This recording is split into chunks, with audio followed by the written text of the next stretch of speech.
Basic शिक्षा विभाग के अधीन आने वाले स्कूलों में तमाम तरह की शिक्षण सुविधाएं उपलब्ध हैं। बच्चों को अच्छी शिक्षा मिल रही है, तमाम तरह के संसाधन मौजूद हैं। ऐसा दावा करता है बेसिक शिक्षा विभाग, लेकिन आज हम जिस स्कूल में मौजूद हैं वहाँ के हालात खुद बयां कर रहे हैं कि आखिर किन परिस्थितियों में बच्चे यहाँ शिक्षा ग्रहण कर रहे हैं। इसका जीता जागता उदाहरण है प्राथमिक विद्यालय रजपुरा का ये स्कूल, जो कक्षा 6 से लेकर 8 तक है और यहाँ महज 2 कमरे हैं जिनमें 3 कक्षाओं को शिक्षा दी जा रही है, और जिसमें से एक कक्षा आप देख सकते हैं कि जो बच्चे हैं वो भरी सर्दी में ज़मीन पर बैठकर शिक्षा ग्रहण कर रहे हैं।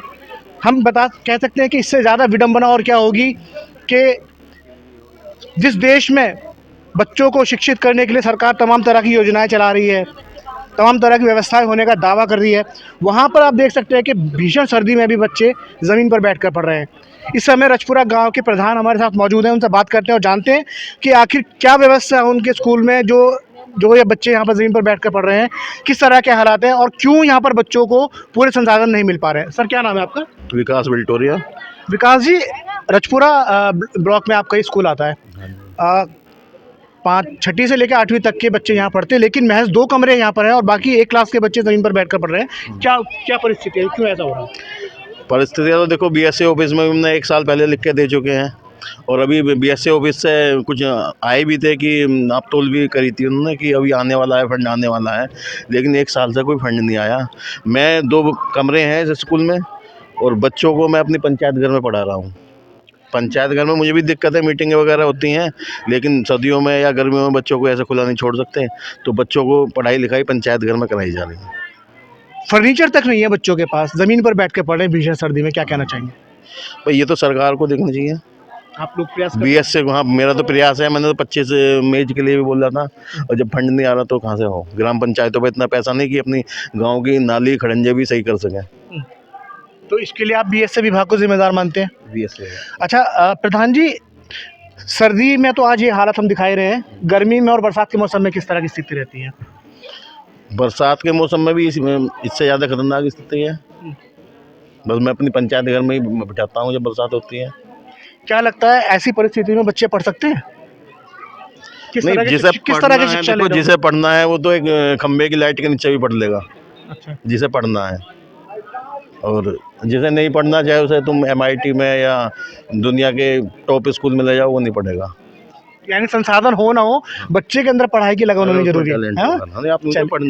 चलिए, ये कहना है प्रधान जी का। और इस समय स्कूल की जो प्रधान इंचार्ज हैं वो भी हमारे साथ हैं, उनसे बात करते हैं और जानते हैं कि आखिर किस तरह के हालातों का वो यहाँ सामना कर रही है और कैसे बच्चों को यहाँ पढ़ा रही है। मैम, क्या नाम है आपका? मेरा नाम है इरम जहां। इरम मैम, आपके स्कूल में कुल कितनी कक्षाएं हैं और कितने बच्चे हैं, किस कक्षा में हैं? मेरे यहाँ पे 2 कक्ष हैं, बच्चे 110 हैं और एक क्लास में 43 हैं, एक में 42 हैं और एक में है 25। तो ये है कि मतलब बैठक व्यवस्था तो आप देख ही रहे हैं।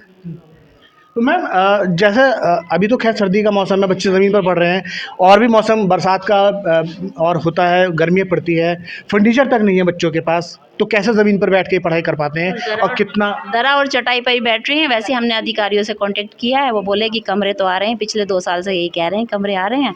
इस बार भी उन्होंने आश्वासन दिया कि 2 कमरे एक बरामदा आ रहा है और विद फर्नीचर के आ रहा है, तो देखते हैं कब तक आता है। क्या लगता है जो विभाग है बेसिक शिक्षा विभाग, वहाँ से सुविधाएं पूरी मिल पाती है स्कूल को? जो उनके अंडर में है, जैसे फर्नीचर वगैरह, वो तो अरेंज करा ही सकते हैं। लेकिन फर्नीचर भी तो एक क्लास में नहीं है, बच्चे ज़मीन पर बैठे हैं। हाँ, उनका कहना है कि जब रूम नहीं है तो फर्नीचर बाहर कैसे दिया जाएगा, बस ये है।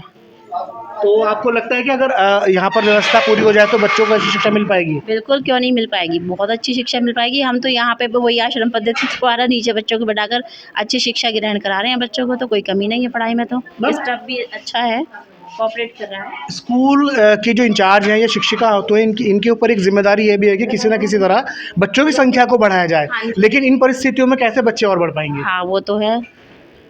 हम तो कोशिश पूरी ही कर रहे हैं, अब देखो क्या क्या कह सकते हैं। ऐसा कहना है स्कूल की अध्यापिका इरम, जो प्रधान अध्यापिका इरम का, कि हम कोशिश कर रहे हैं और कोशिश करने पर अभी किस तरह के हालात हैं वो आप खुद देख रहे हैं। इनका भी ये मानना है कि बेसिक शिक्षा विभाग से अगर सुविधाएं मिल जाएं तो शायद यहाँ पर बच्चों की संख्या बढ़ेगी। लेकिन पिछले 2 साल से हम कह सकते हैं कि यहाँ कमरे बनाने की तैयारी है, लेकिन अभी तक उस पर कोई काम नहीं हुआ है, ज़मीन पर कुछ भी नज़र नहीं आ रहा है। ऐसे हालातों में किस तरह की शिक्षा बच्चों को मिल रही होगी, इसका अंदाज़ा आसानी से लगाया जा सकता है। प्रेम शंकर, शारदा न्यूज़। न्यूज़ मेरठ।